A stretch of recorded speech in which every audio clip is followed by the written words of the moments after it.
কোনো একটা নাম্বারের মধ্যে আই থাকলেই আমরা বুঝবো কি এটা কমপ্লেক্স নাম্বার।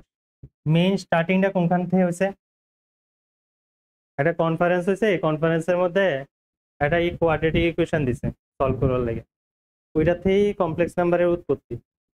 ঠিক আছে, কোয়াড্রেটিক মেইন কোয়াড্রেটিকশনটা দিছে এরকম, x square plus 1 equals to 0। Solve করো এটা।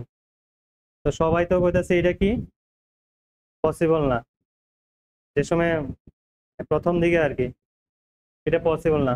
তো একজন কইতেছে হ পসিবল, এটা পসিবল হতো না।